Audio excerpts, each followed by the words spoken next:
하고 싶었어요. 제가 그렇게 못 자라서 아이에게는 아버지 없는 슬픔을 남겨주고 싶진 않았습니다. 저는 어렸을 적 친부를 일찍 여의고 어머니가 일찍이 재혼을 하셨어요. 아버지가 데려온 의붓 형제들과 옥잡복잡하게 살았지만 새아빠는 저를 어렸을 때는 나름 친딸로 여겨주시며 잘 키워주셨습니다. 하지만 제가 새아빠와 성이 달라 주변 사람들은 제가 재혼 가정에서 자랐다는 것을 알게 되었고, 머리가 굵어지자마자 사람들의 시선을 눈치챈 의붓 형제들은 저를 미운오리 새끼 취급을 했어요. 왜냐면 다들 김씨였는데 저만 윤씨였거든요. 의붓 형제들은 모두 3남매였는데 가족끼리 식사를 하거나 학교에 와서 소개를 할 때면 저만 쏙 빼놨습니다. 저를 어렸을 적 아끼고 예뻐했던 의붓 아버지도 친자식들을 챙기기 시작하면서 그 모습에 속상했던 어머님은 성을 바꾸려고 노력했지만 너무나도 복잡한 절차에 그만 손을 놔버리고 말았죠. 어쨌거나 저는 그런 환경에서 자라게 되었는데 구김없이 웃으면서 자라려고 많은 노력을 했어요. 공부도 더 열심히 했고 주변 사람들에게 인정받으려고 노력했습니다. 누가 봐도 저를 사랑 많이 받은 외동딸인 것 마냥 알게끔 그렇게 밝은 얼굴을 하며 살았어요. 머리가 나쁘지 않아 노력한 만큼 결실을 얻게 되어서 저는 서울에서 제법 알려진 대학교를 가게 되었습니다. 뒤늦게 꿈이 바뀌어서 교사를 하고 싶어 교직이수를 위해 열심히 공부를 했는데 그러다가 어느 교수님의 강의를 참 인상 깊게 듣게 되었어요. 그분은 나중에 제 시모가 되셨죠. 처음에 교수님은 말끝마다 제가 정말로 잘 살고 화목한 가정에서 자란 학생 같다며 예뻐하셨어요. 제 인생을 반갑게 맞아주셨거든요. 민정이는 항상 밝아서 좋아. 같이 있으면 내 기분까지 좋아지는 것 같거든. 나중에 우리 민정이 누가 데려갈지 참 기대되네. 하여간 예뻐. 저는 교수님께서 저를 좋게 봐주시니 그때는 마냥 좋았습니다. 교수님은 머지않아 제 사정을 모두 알게 되셨고 제가 어려운 집안 형편으로 인해 힘들어하니 제게 등록금까지 대주시고 열심히 살라며 자존감 꺾이지 않게 힘이 되어주셨는데 그땐 정말 눈물이 날 정도로 감사했습니다. 제가 반드시 성공하면 제일 먼저 교수님께 은혜를 갚겠다 다짐하고 또 다짐했죠. 거기다 저를 생각하셔서 제게 좋은 사람을 소개시켜 주겠다고 다리를 놔주셨는데 저는 아직 어리기도 하고 맘도 내키지 않았지만 교수님의 말을 어기기가 그래서 얼떨결에 그 자리에 나가 남자를 만나게 되었죠. 안녕하세요. 이광훈이라고 합니다. 작은 공장 겸 회사 하나 운영하고 있습니다. 반갑습니다. 라고 말을 하는데 8살 정도 많은 사람이었지만 실제로는 나이가 더 들어 보이는 편이었어요. 본인 말로는 어렸을 때 약을 잘못 먹어서 노안이 일찍 왔다고 하는데 거기다 업무 스트레스로 인해 대룩대룩 찐 두툼한 뱃살과 턱살, 쑥스러운 듯 숱이 숭숭 빠진 머리를 긁적이는 모습이 어찌 보면 참 순수해 보였습니다. 거기다 키는 또 커서 엄청 듬직해 보이기까지 하더라고요. 저도 사람인지라 외모가 보여 처음에는 마음에 안 들었지만 제가 계속 마음에 든다며 꽃과 선물 공세 물질로 들이대고 다정하게 챙겨주는 모습에 마음 둘 곳이 없었던 저는 잠시 흔들리기도 해서 몇 번 만나보기는 했었어요. 하지만 만날수록 저랑은 좀 여러모로 안 맞는 것 같더라고요. 일도 안 하는지 매번 저 수업 받을 때 문자에 전화에 못 받으면 저 생각해주는 척 어디 아팠냐 당장 가겠다 뭘 좋아하냐고 물어서 칼국수나 분식류 좋아한다고 했더니만 맛있는 거 사준답시고 대게집이나 횟집을 가는데 제가 갑각류 알레르기가 있고 날것을 또 잘 못 먹거든요. 사정 얘기하고 못 먹으니 어이없다는 듯 농담이랍시고 입이 싸구려다. 나중에 저랑 결혼하면 식비로 돈 나갈 일 없겠다. 결혼기념일에도 분식류 먹으면 되겠다고 말을 하는데 살짝 불쾌하면서도 상대방을 배려하지 않는 모습에 실망스럽기도 했습니다. 어느 면으로 볼 땐 자상하고 친절해 보이지만 단점이 보이기 시작하면서부터 부담스럽고 만나기가 버겁더라고요. 교수님 얼굴 봐서 몇 번 만나보긴 했는데 더 이상 이런 마음으로 만나는 건 아닌 것 같아 고민을 거듭하다 아니다 싶어 거절 의사를 밝혔죠. 그렇지만 그 남자는 제 의사와는 상관없이 거침없이 밀어붙이기 시작했어요. 잠시나마 빈틈을 보였던 저를 놓치고 싶지 않았던지 계속해서 들이대는데 사람 맘이 그럴수록 더 멀어지는지 점점 더 정이 떨어져 갔습니다. 교수님께서 언제 한번 소개시켜준 남자랑 잘 돼가냐고 물어서 처음에는 그러려니 하다가 나중에는 속마음을 털어놓았어요.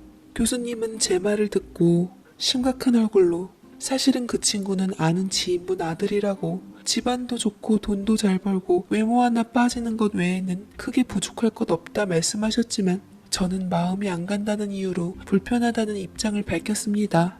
그래, 정 네 맘이 그렇다면야 어쩔 수 없지. 널 생각해서 소개시켜줬는데 참 아쉽구나. 그 남자는 네가 많이 좋은 모양이던데 그 맘조차 부담스럽다 하니 내 중간에서 알아듣게 잘 전하마 라고 교수님은 말씀하셨지만 표정은 좋지 않으시더라고요. 미안했지만 어쩔 수 없었습니다. 저는 교수님께 신경 써주셔서 고맙고 죄송하다는 말을 거듭 강조했죠. 다행히 그 남자는 교수님의 말을 전해 들었던지 제게 더 이상 들이대지 않은 채 연락도 하질 않았습니다. 그리고 저는 그게 영영 이별일 줄만 알고 안심하고서는 사이에 좋아하는 남자와 잘 되어 처음으로 연애를 하게 되었어요. 졸업을 앞둔 시점이었는데 과 선배가 저를 좋게 보고 있었다며 한번 만나보자더라고요. 저도 그 선배가 딱히 거부가 만들고 싫지 않아 연애를 하게 되었습니다. 제 연애 소문은 과에 다 소문이 나버렸는데 모두들 잘 만나라고 축하해 주었을 때 유독 얼굴이 안 좋은 사람이 있었어요. 네, 바로 교수님이었던 거죠. 살갑게 저를 챙겨주시던 교수님께 여느 날도 똑같이 반갑게 인사를 했건만 인사를 무시하거나 굳은 표정으로 지나치셨는데 혹시나 소개시켜준 사람하고 엮어지지 않아서 그런가 마음에 걸렸어요. 한참 동안이나 신경 쓰다가 뭐 어차피 막말로 졸업 후에는 교수님을 또 뵐 수 있을지 없을지도 모르는데 그냥 빨리 졸업이나 했으면 좋겠다 싶어 기다리고 있었죠. 저는 저만 생각하고 달달하고 싱그러운 연애를 하고 있을 때쯤 일이 일어나고 말았습니다. 그날은 집에 오자마자 평소처럼 왁자질 거라고 소란스럽더라고요. 저는 현관 앞에 낯선 신발도 입고 해서 손님이라도 왔나 싶어 고개를 빼꼼히 들이밀었는데 그 인물을 보자마자 거의 뒤로 넘어가기 일보 직전이었습니다. 안녕하세요, 민정씨. 오랜만이에요. 제가 잠깐 출장을 갔다 와서 오랫동안 연락이 안 되었죠. 미안해요. 진지하게 만나는 사이니 언제고 부모님은 한번 봐야 할 것이고 그래서 이번에 출장 다녀와서 짬나는 김에 찾아뵈었어요. 한우 세트랑 과일 세트인데 부모님께서 마음에 들어 하셔서 정말 다행이에요. 라고 말을 하는데 순간 온몸에 소름이 돋기 시작하더라고요. 하지만 아무 내막도 모르는 아버지와 어머니께서는 투풀 한우 세트와 과일 세트를 흐뭇하게 바라보면서 기쁨에 가득한 얼굴을 하시곤 저를 굳이 그 사람 곁에 앉히려고 했습니다. 우리 민정이 대학 졸업하자마자 바로 시집가게 생겼네. 그래, 여자는 뭐니 해도 능력 있는 남자 만나서 그 그늘에서 사는 게 최고야. 이 친구랑 얘기 좀 나눠보니 건실하고 사람도 좋아서 아주 네 신랑감으로는 딱이더구나. 나이가 8살 정도 차이가 나지만 나이 많이 지는 남자랑 결혼하면 사랑받고 좋지. 이참에 부모님들도 만나 뵙고 상견례 날짜라도 잡아보자. 하시며 새아버지가 너스레를 떠시는데 저는 입술을 질끈 깨물다가 그 남자를 끌고 밖으로 나가 단도직입적으로 얘기를 했습니다. 지금 뭐 하자는 거예요? 저 지금 만나는 좋은 사람 있어요. 그때 제가 분명히 광훈 씨한테 알아듣게 말씀드렸을 텐데요. 미안해요. 그렇지만 사람 마음이 뜻대로 되는 것도 아니고 민정 씨에 대한 마음을 제가 도저히 접을 수가 없겠더라고요. 제가 민정 씨를 진심으로 좋아한다는 것을 알게 됐어요. 그 사람은 마치 저에 대한 마음이 진심인 듯 자신의 마음을 받아달라고 호소하는 듯 눈물까지 글썽였지만 저는 이미 다른 사람과 연애 중이었고 그 사람에 대한 마음이 전혀 없었기에 단칼에 거절하는 것이 도리라고 생각했습니다. 저는 광훈 씨한테 조금도 연애 감정이 없어요. 미안하지만 앞으로도 이런 일로 얼굴 붉히는 일 없었으면 좋겠어요. 저도 불편하고 광훈 씨도 불편하고 광훈 씨 소개받아서 저를 아껴주신 교수님하고도 사이가 서먹서먹해요. 더 이상 절 힘들게 하지 말아주세요. 민정 씨, 제발 저 한 번만 봐주세요. 분명 몇 번 만날 당시에는 당신도 날 이성적으로 생각하고 있었잖아요. 대체 내 뭐가 싫은 건데요? 한 번만 더 내게 기회를 줘요. 나에 대해서 잘 알게 된다면 당신이 만나고 있는 사람 대신 날 선택하게 될 거예요. 당장 선택을 안 해도 좋아요.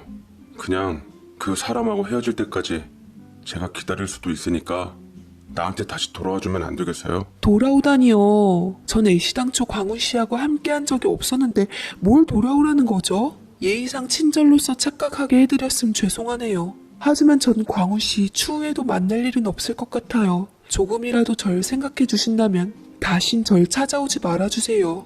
라며 저는 그 사람을 밀어내다시피 내보내고 문을 쾅 소리내어 닫아버렸습니다. 혹시나 이걸로 그 사람에게 해코지라도 당할까 염려되어 잘 갔는지 눈치를 보았어요. 그 사람은 충격받은 모습으로 착잡하다 못해 참담한 심경으로 마지막까지 보다가 힘겹게 돌아서더라고요. 저는 그 사람이 간 걸 확인한 후에야 안도의 한숨을 내쉬고는 집 안으로 들어왔는데 부모님께서는 왜 그 사람과 함께 안 했냐고 절 닥달하셨습니다. 아버지는 제가 집에 남아있는 게 언짢으셨던지 어떻게 해서든 그 사람과 엮어주지 못해 안달이셨어요. 민정아, 너 그런 자리 찾기 힘들다. 보니까 사람 건실하고 돈도 꽤나 있는 것 같고 괜찮고 좋더구만. 인물이 좀 잘나지 못해 흠이지. 남자 얼굴 생겨봤자 바람이나 나지. 남자가 마음도 넉넉하고 널 많이 사랑해주는 것 같아서 내가 마음이 다 놓이더라.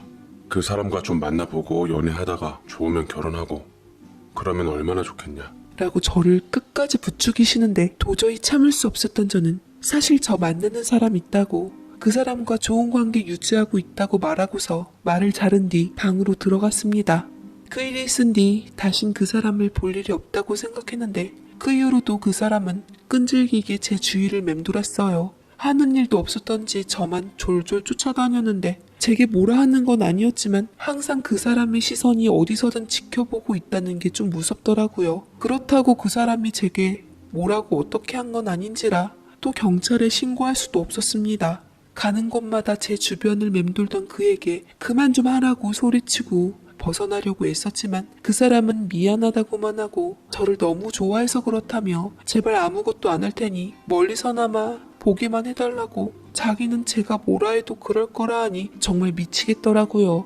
제 남자친구는 그때 불안한 저를 지켜주기는커녕 다 제가 처신을 잘못했다고 생각한 모양이었습니다. 참다 못해 그의 존재가 불편했는지 얼마 안 가서 저와 이별을 고했습니다. 솔직히 네가 여지를 남기지 않았으면 그 남자가 무슨 배짱으로 너한테 이렇게까지 들이대냐?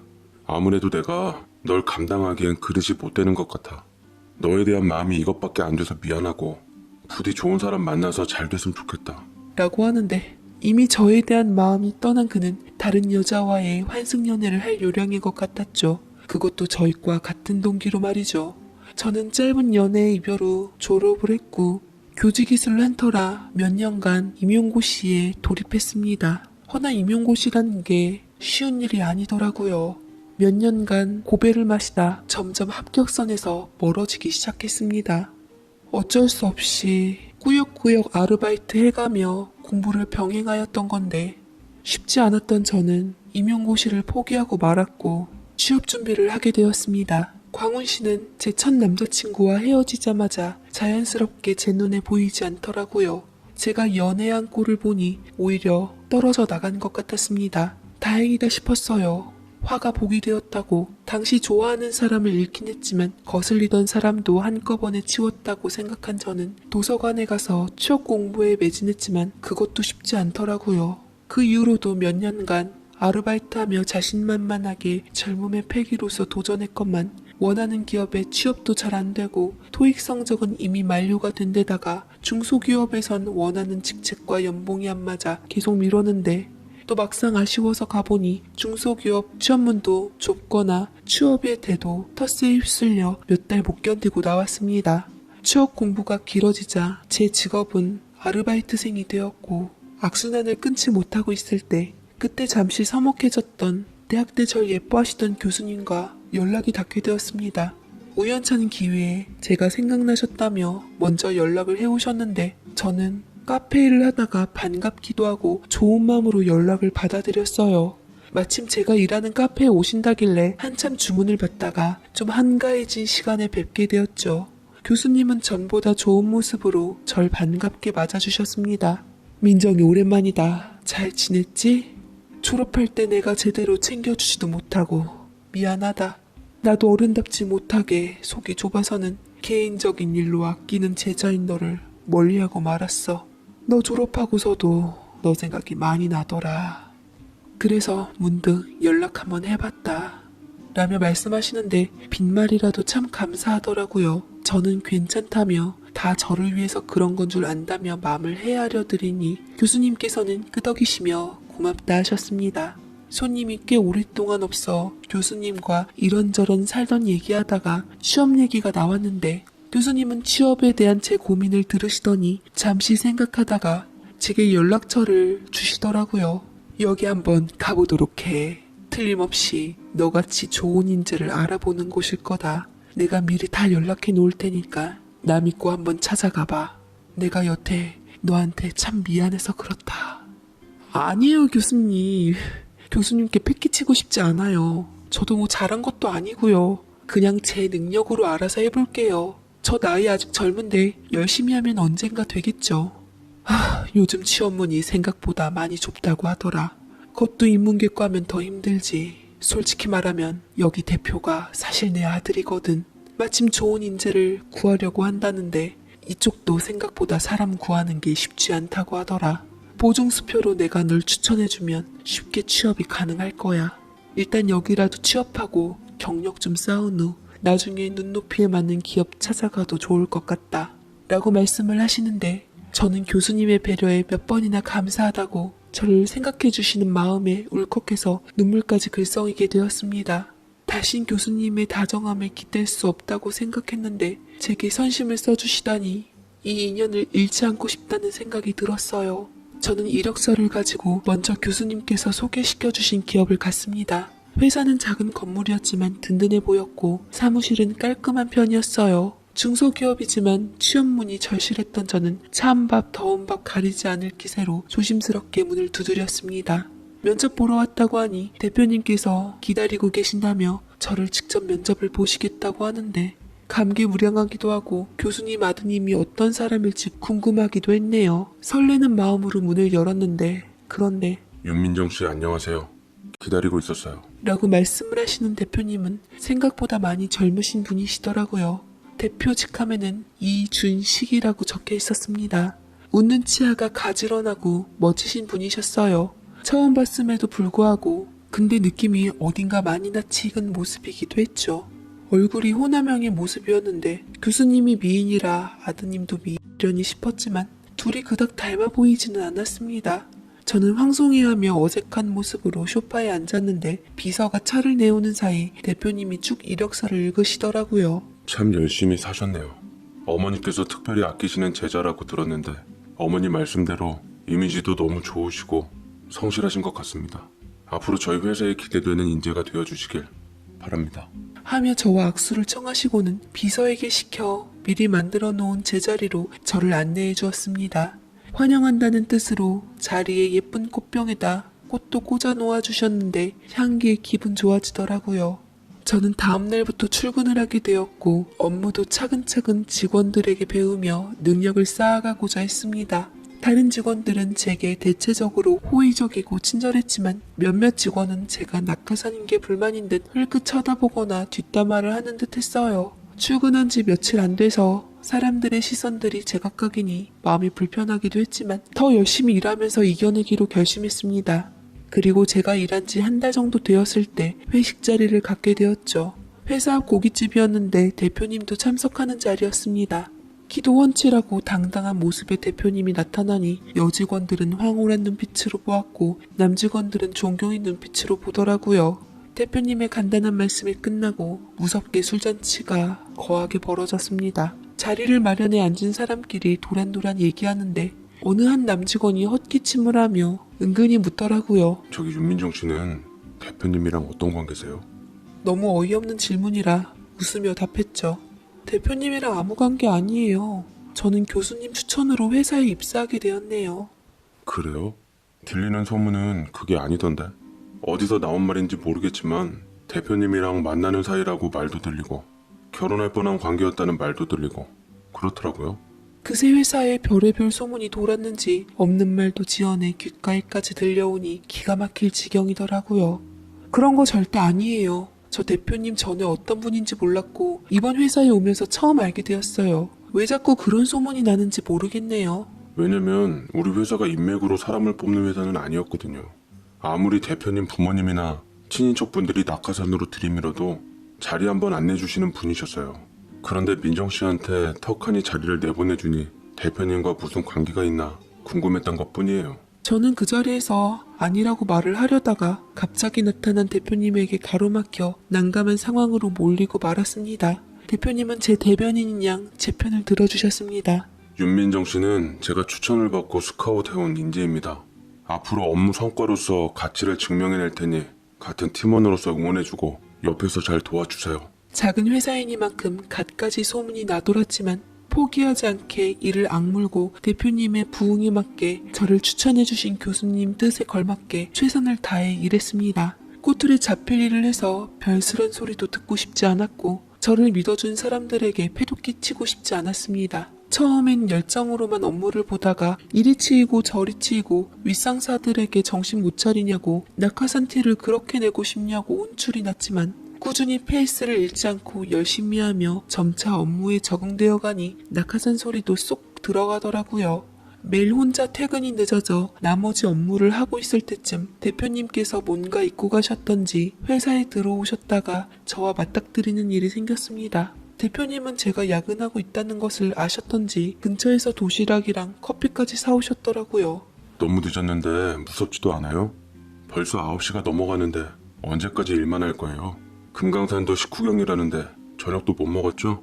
일단 좀 먹고 쉬엄쉬엄 합시다. 라며 도시락을 척척 꺼내놓는데 아무리 작은 회사라고 할지라도 하늘 같은 대표님이신데 감사한 마음이 어쩔 줄 몰랐습니다. 얼떨결에 어색한 느낌으로 도시락을 먹으며 코에 들어가는지 입에 들어가는지도 모른 채 입에 넣고 있는데 목이 말라 킥킥거리니 따로 준비해온 생수까지 따서 주시더라고요. 괜시리 대표님이 보는 것만으로도 무안하고 내내 의식하게 되었습니다. 회사가 워낙 가족 같고 자유로운 분위기라 저는 맨날 대학 때 입던 늘어진 티셔츠 쪼가리나 청바지 몇 벌로 돌아가며 일주일을 채웠는데 오늘따라 사무실에서 신는 낡은 슬리퍼조차 무안해질 지경이었습니다. 식사를 다 하고 시간을 보니 10시가 좀 넘어 있었고 대표님은 시간을 보며 너무 늦었다고 하시고는 밤늦게 위험하니까 제가 태워다 줄게요. 여직원이 회사를 위해서 야근까지 했는데 대표인 제가 어떻게 넘어가겠어요. 타요. 아, 괜찮아요, 대표님. 그냥 요 앞에서 지하철 타면 금방 가요. 피곤하실 텐데 얼른 들어가세요. 내 체력을 대체 뭘로 보는 겁니까? 그때 이력서 보니까 어차피 저희 집 가는 방향하고 크게 다르지 않아서 집 앞에 바래다 줄게요. 그래야 나도 마음이 놓일 것 같아서요.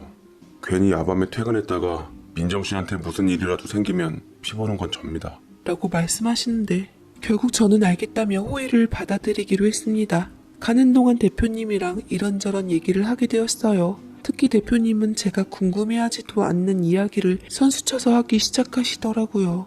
사실은 제가 결혼한 후 아이까지 있는데 이혼을 했어요. 좋아하는 여자가 떠나서 내친 김에 선봐서 아무 여자하고 결혼을 했는데 알고 보니 바람이 났더라고요.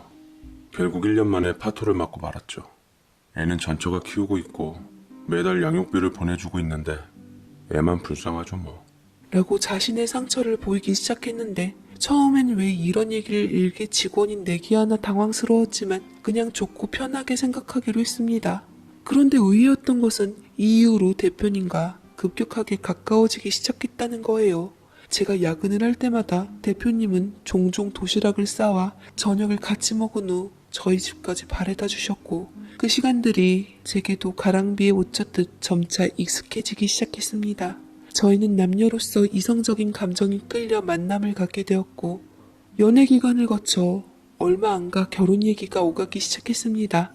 짧은 연애였지만 살짝 안 맞는다는 생각도 많았고 어긋나는 부분도 많다고 생각이 들었지만 몇몇은 제가 대표님과 사귀고 있다는 얘기를 들은 주변 지인들은 야, 그냥 만나. 대표잖아, 대표. 돈 많으면 다 커버돼. 몇십 년 동안 다른 삶을 살아온 두 남녀가 어떻게 퍼즐 맞춰도 딱 맞겠냐? 그냥 서로 맞춰가면서 사는 거지. 솔직히 대표님 같은 사람이 어딨냐? 잘생겼지, 집안 좋지, 돈 많지. 한 가지 흠은 이혼남 그거 하나인데 그래도 모든 장점들로 커버가 가능하지 않냐? 고민을 털어놓으면 의뢰 이런 말을 했습니다. 특히 부모님의 푸시는 말하면 입 아플 정도로 분위기가 장난이 아니었어요. 뭐 그 당시 제가 나이도 먹을 만큼 먹었던지라 저도 애써 생각을 고쳐먹고 그 사람과 미래를 함께하기로 했습니다. 주는 것 받고 먹고 누리고 이제 곧 내 사람이다 생각했는지 한도 없는 현금 카드를 제게 쥐어줬는데 그걸로 제가 함부로 쓸 사람도 아니고 아니 아예 쓰질 않았습니다. 그 남자가 이웃남이라는 것은 애시당초 큰 걸림돌은 아니었어요. 제가 걸렸던 건 안 맞는 성격이었죠. 그 남자는 간혹 가다 보면 일부러 저를 골려주려고 엿먹이려는 것 같기도 했고 같이 있다 보면 무언가 제게 분노가 표출되듯 심상찮은 느낌도 들었지만 이내 마음을 풀고 잘해주려는 모습에 최대한 그 사람에게 집중했죠. 나한테 서운한 거 많이 있는 거 알아. 내가 잘할게 좀 더 많이. 우리 어머니한테 맨날 잔소리 듣고 혼나. 너한테 잘하라고. 우리 어머니는 나보다 너를 더 좋아하시는 것 같더라고. 네. 더군다나 그 남자는 제가 가장 존경하고 좋아하던 교수님의 아들이었으니 그걸로나마 제게 위안이 되었어요. 어찌 보면 교수님과 그 일로 멀어지는 게 더 싫었을지도 모르겠습니다. 참 바보 같죠 저도. 교수님과의 인연을 잃기 싫어서 또다시 혼자가 되는 게 두려워 그 남자와 결혼을 결심했으니 말이죠. 저는 그 남자에게 여자라면 한 번쯤 부러워할 법한 낭만적인 프로포즈를 받았고 그 남자는 제 남편이 되었습니다. 직원들은 제게 신데렐라라고 불렀고 저는 그토록 의지했던 교수님을 시어머니로 맡게 되어서 너무나 행복하고 기뻤어요. 기대한 것이 있었기에 10월드라는 것은 상상도 하질 못했죠. 허나 시어머니께서도 아끼는 제자일 때랑 며느리 자리는 달랐나 봅니다. 이런저런 문제를 들먹이며 당분간 합가를 하자고 하셨는데 흔쾌히 승낙하며 합가를 하게 되면서 생각지도 않는 문제들이 터지기 시작했습니다. 말투부터 달라지시더라고요. 너 앞으로 내 말 똑바로 들어라. 앞으로 이 집에서 있는 소리는 절대로 밖에서 새 나가선 안 돼. 이번 학기 때 논문 제출해야 하니까 여기 쓰인 자료들이랑 기존 논문들 다 찾아보고 정리해놔라. 그리고 네가 정말 논문을 쓴다는 생각으로 제대로 한번 써봐. 혹시 아니? 내 이름으로 등재되는 영광을 누릴지. 참, 일하는 사람은 내보냈다.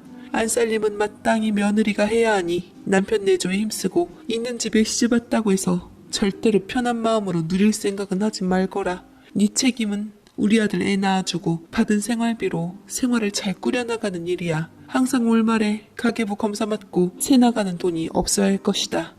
특히 네 친정에 돈 빼돌릴 생각은 꿈에도 생각 말고. 네 친정어른들 상견례랑 결혼식장에서 뵈니 속물근성도 있고 참 배운 것 없는 티 많이 내더라. 그런 사람들이 돈 욕심에 눈 뒤집혀 계속 바라는 법이지. 암튼 안팎으로 처신 똑바로 하거라. 이건 경고야. 제게 당부 아닌 경고를 하고서 본인의 논문 자료를 조사하는 것까지 시키고 나중에는 대필까지 시키기 시작하시더라고요. 하며 오락가락 기복이 있는 교수님의 기분을 살피며 저는 항상 맞춰줘야 했고 그날부터 그 집 파출부 겸 조수로 전락하게 되었습니다. 회사에서 일하는 것보다 집안일하는 것은 너무나도 힘이 들었어요. 거기다 자료 조사에 녹초가 된 몸으로 남편과 신혼의 기분까지 내려니 너무나도 힘이 들었습니다. 거기다 어느 날 낯선 남자아이가 찾아오면서 제 인생의 무게는 더 고달파졌습니다. 장을 봐오고 들어가는데 그날따라 어머님이랑 남편이 일찍 와서 어느 여자랑 차를 마시고 있더라고요. 곁에는 5살 남짓한 아이가 있었는데 처음에는 단순히 손님인 줄 알고 인사를 했습니다. 그 여자의 매서운 눈초리가 저를 전체적으로 스캔하는 게 느껴지더라고요. 시어머니 앞에서 자기소개와 동시에 볼일만 툭 던졌습니다. 그것도 반말로 말이죠. 당신이구나. 우리 애 아빠랑 결혼한 사람이. 결혼했으니 뭐 축하하고 앞으로 이 아이 본인 아이 이상으로 정성껏 잘 돌보도록 해. 없는 여자가 이같이 괜찮은 사람이랑 살려면 어느 정도 감수는 해야지. 거저 먹으려는 신데렐라 신부는 곤란해. 내가 CCTV 거실에다 달아달라고 특별히 어머니께 말씀드렸으니 내가 계속 지켜보고 있는 줄 알고 애한테 잘해. 황당하더군요. 그 여자는 남편의 전처였고 아이는 남편의 아들이었습니다. 근데 뭐 다짜고짜 찾아와서 자기 애를 보라는 것도 부족해 거실에 CCTV를 달겠다고? 이 말도 안 되는 조건에 어머니나 남편은 제 의견 한번 들어보지 않은 채 수락을 해버렸습니다. 그 자리에서 반발을 해도 소용없는 일이었죠. 전처가 재가를 하면서 사이에 낳은 자식까지 제가 떠맡게 되고 한 지붕 네 가족이 되었어요. 저는 일방적인 결정에 반발하며 캐리어까지 챙겨 집을 나갔지만 머지않아 곧 돌아올 수밖에 없었습니다. 아무것도 모르는 친정의 구박과 등살도 등살이었지만 바로 아이가 생겨 제 배는 점차 불러오기 시작했죠. 그들의 자신만만함은 이유가 있었던 거였어요. 분명 내가 아이는 천천히 갖자고 당부했는데도 제 의견은 무시당하고 저는 곧 예비 엄마가 되어 피눈물을 삼키고 집으로 돌아올 수밖에 없었습니다. 저는 식모처럼 임산부인 상태에서도 쉴 새 없이 일을 했고 시모의 뒷감당을 했습니다. 반발했어도 돌아오는 건 모독성 발언뿐이었고 가난하고 힘없고 제대로 된 부모조차 없다는 이유로 저는 갖은 멸시와 구박에 버텨야만 했어요. 아이를 낳아도 마찬가지였습니다. 저도 아들을 낳았는데 아들이 누굴 닮았던지 객관적으로 예쁘다고 할 만한 아이는 아니었습니다. 저도 남편도 나름 나쁘지 않은 외모라 다들 이세가 예쁠 거라고 기대했는데 낳아보니 누구도 안 닮은 아이가 나왔습니다. 근데 첫째 아이와는 형제인 것처럼 또 닮아있더라고요. 어떻게 이럴 수 있나 싶었는데 남편은 모른 척하고 시어머니께선 짐작하시는 눈치였지만 제게는 아무렇게나 둘러대셨습니다. 아무래도 돌아가신 네 시아버지 얼굴을 빼다 박았나 싶다. 훌륭한 분이셨고 남자다운 데다 부리부리한 게 인상이 강하셨거든. 남자가 예쁘장하면 팔자 망가진다? 우리 아들 봐라. 예쁘장하게 생겼으니 벌써 결혼 2번 했잖니. 아, 그렇구나. 어머님, 그럼 시아버님 사진은 없으세요? 보니까 이 옛날 앨범도 하나도 없는 것 같은데 앨범 한번 보고 싶었거든요.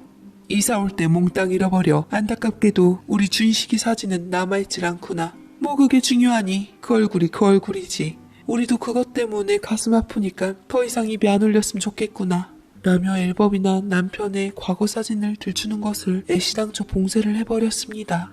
애 얼굴은 12번 변한다고 어디 한 구석은 나나 남편 얼굴이 나오겠지 싶었죠. 첫째 아들은 영어 유치원을 다녀와선 제 아들을 항상 올렸는데 언젠가 한 번은 손톱으로 얼굴을 그어놔서 자지러지는 울음소리에 가슴이 철렁했고 왜 동생을 울렸냐고 야단을 치면 거실에 설치되어 있는 CCTV가 여지없이 발동이 되어 이미 딴 남자에게 제가 한 친엄마에게 이어서 연락이 와 동네 북취급을 당했고 이어서 시모, 남편까지 저 하나를 쥐잡듯 잡았습니다. 다른 사람들은 이런 제 사정은 모른 채 잘생기고 돈 많은 남자 만났다고 인생 폈다며 입을 놀리는데 막말로 한 대 치고 싶었습니다. 언제까지 이렇게 살아야 하나 싶어서 저는 애기만 지키고 하루하루 고된 날들의 한숨을 쉬었는데 시모의 방 청소를 하다가 우연찮게 책 사이에 끼워진 사진 한 장을 발견했습니다. 그건 바로 젊은 시모와 가만보니 옛날에 제게 관심을 보였던 남자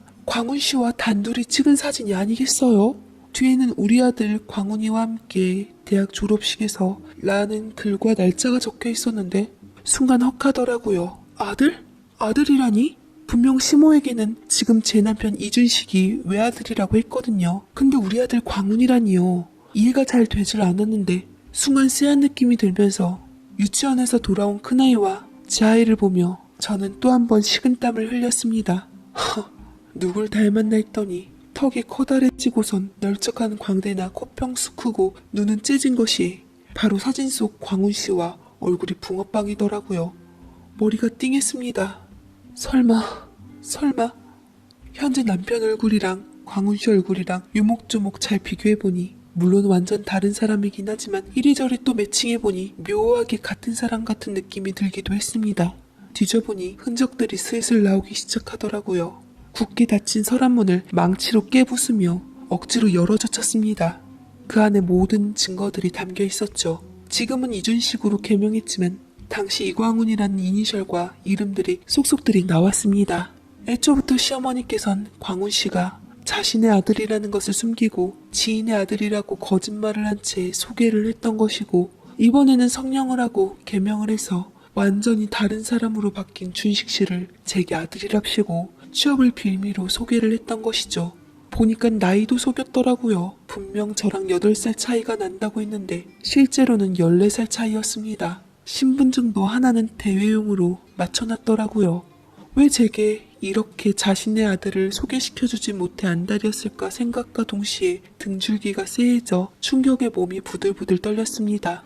한참이나 충격에 벙쪄 있어서 저를 부르는 아들들의 소리도 듣지 못한 채 그 자리에 돌처럼 굳어 있었어요. 저녁 때쯤 시어머니와 남편이 근처에서 만나는지 같이 들어오는 것 같았습니다. 제 아이는 잠이 든 상태 같았고 의붓아들은 배가 고팠던지 냉장고를 뒤져 뭐라도 먹으려다 사방에 어질러진 음식 갖고 장난을 치고 있었습니다. 광경을 목격한 그들은 저를 찾았고 시어머니가 인상을 찌푸려가지고선 제게 악을 쳤습니다. 얘, 너 지금 뭐 하자는 거니? 이게 집안 꼴이 뭐야? 애 꼴들은 이게 다 뭐고? 청소 제때 안 해놨어? 돼지우리가 따로 없네. 저녁 식사 준비도 하나도 안 해놓고 너 집에 가만히 있으면서 하는 일이 대체 뭐니? 저는 다가가서 시모 얼굴에 발견된 결정적인 증거인 사진과 광은 씨의 흔적이 담긴 숨기고자 했던 앨범들을 앞에다 쏟아버렸습니다. 그러자 둘 다 새하얗게 질려있더라고요. 그러나 남편은 최소한의 양심이 있었던지 최소한의 변명은 하려 들더라고요. 여보, 이건 말이야. 사실은 내가 당신을 속이려고 했던 것은 아니고 어쩌다가. 당신이 어떻게 나한테 그럴 수가 있어? 이거 다 계획된 거였지. 왜 나야? 왜 하필 나냐고. 저는 속았다는 분노에 남편의 따귀를 때렸고 곧이어 시모에게 다시 따귀를 맞았습니다. 멈추지 않고 이를 악물며 남편의 반대쪽 따귀를 또 때렸죠. 시모가 눈을 불을 켜고 이악 물고 제게 달려들자 참다 못한 남편이 저 대신 지 애미를 말리더라고요. 시모는 떠나갈세라 악을 쳤습니다.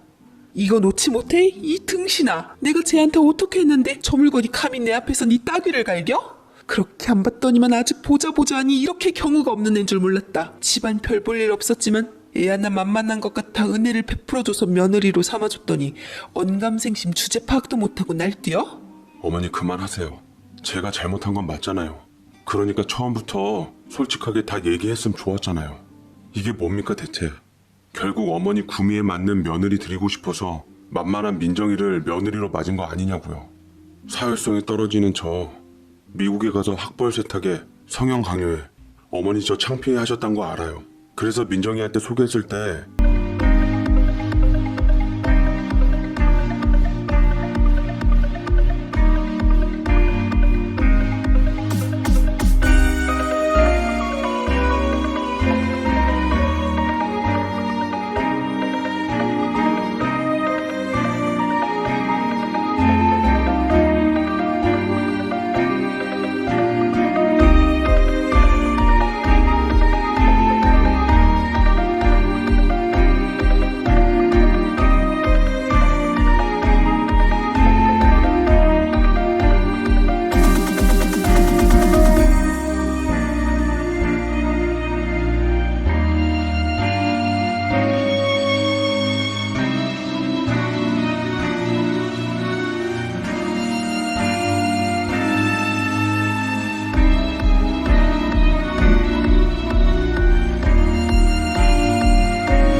아들 아니라고 한 거잖아요.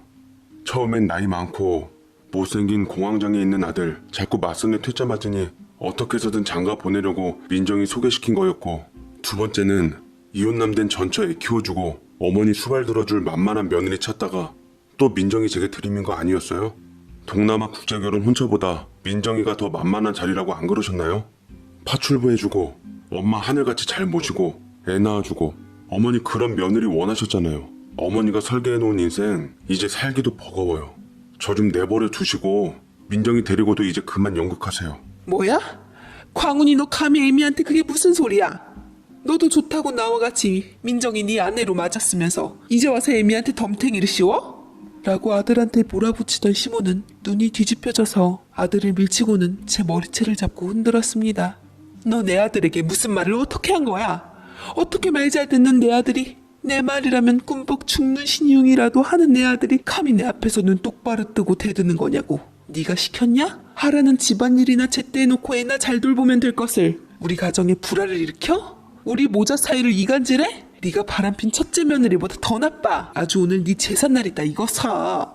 하며 저를 마구 핸드백이며 머리채를 잡고 치기 시작했는데 소란에 놀라 잠이 깬 제 아이의 울음소리를 듣더니 남편은 아이들을 챙겨 방에다 놓고는 시모를 다시 말리고서 제게 얼른 집에서 나가라고 소리쳤습니다. 저는 허둥지둥 손 쓸 새도 없이 다시 나갔다가 들어와 제 아이만 데리고 얼른 나가려고 했는데 의붓아들은 얼떨결에 겁에 잔뜩 질린 채 제가 아기만을 데리고 나가니 분위기가 무서웠던지 제 치맛자락을 잡고 함께 나오게 되었죠. 두 아이를 데리고 저는 친정으로 오게 되었고 저를 세상에서 유일하게 걱정하는 친정엄마를 붙들고는 그간 사실을 다 말한 후 통곡을 해대었습니다.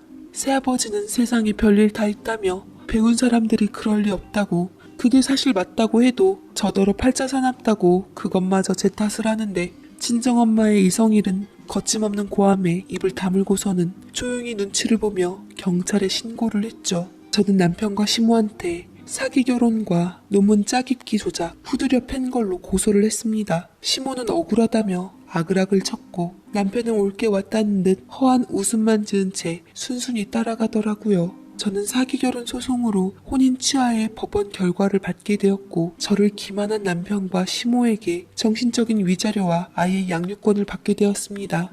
시모는 짜깁기 논문으로 대학에서 파면을 당하게 되었고 남편은 공황장애가 재발되어 정신적 후유증에 시달려 병원에서 치료를 받게 되었다는 소리를 듣게 되었지요. 의붓아들은 어쩔 수 없이 친모에게 가게 되었는데 지자식이라고 제게 CCTV까지 운운하던 친모는 막상 자기 친자식이 오자 입 싹 씻고 못 키우겠다며 고아원에 데려다 줬다 했고 그 소식을 들은 저는 고민하다가 일단은 임시 보육으로 고아원에서 다시 의붓아들을 데려와 제가 잠시나마라도 거두기로 했습니다. 고작 유치원생이었던 의붓아들은 저를 만나자마자 제 품에서 한동안 서글프게 울었고 그 서러운 울음이 마음이 아파서 그 아이가 얼마나 어른들의 이기심으로 인해 상처를 받았는지 알 것 같아서 마치 저 같아 손을 놓을 수가 없겠더라고요. 잠시 친정에 있다가 저는 위자료 받은 걸로 현재 월세로 집을 얻어 나와 독립한 상태이고요. 아들들과 함께 현재 함께 살고 있네요. 의붓아들에게 비록 전에 다니던 영어 유치원도 못 다니게 해주고 병설 유치원을 졸업시켰지만 우리 아들에게도 비싼 수입 우유 대신 저렴한 멸균 우유를 대신 주고 있지만 그래도 그런 이상한 어른들 밑에서 정신적으로 힘들게 사느니 내 곁에서 사는 게 나을 거다 여기며 어려운 형편에도 잘했다 잘했다 하고 서로를 의지하며 살고 있네요. 가끔 정신과 치료를 받는 남편이 자식들이 그리운지 제게 아이들만 보여달라고 연락을 해와서 사진만 보여주고 있는데 그때마다 제게 미안하다고 잘못했다고 용서를 구하고 있어요. 어쩌다가 한번 아이들이 보고 싶다고 직접 만나게 해달라고 하는데 그는 친부로서 면접 교섭권이 분명히 있었지만 그걸 사용하지 않는 채 순수하게 제 허락만을 얻으려는 것 같았습니다. 허나 저는 괜히 곁을 주다가 아이들로 인해 소용돌이에 휘몰아칠까봐 겁이 나서 엄두도 못 내고 있어요. 그래서 양육비도 애써 안 받고 있는데 여러모로 고민이나 한숨만 쉬고 있네요. 그래도 아이들한테는 좋은 아빠였던지 그리워하고 있는 것은 같은데 아빠 얼굴을 모르는 둘째와는 달리 철이 빨리 들은 첫째는 행여 제가 자신을 놓을까봐 아빠 보고 싶단 말도 안 하는 것 같아 마음이 아립니다. 어떻게 하면 좋을지 사연을 보내보았어요. 악플은 달지 마시고 아무쪼록 지혜로우신 많은 분들의 의견 주시면 참조하도록 하겠습니다. 제 사연 읽어주셔서 감사드립니다.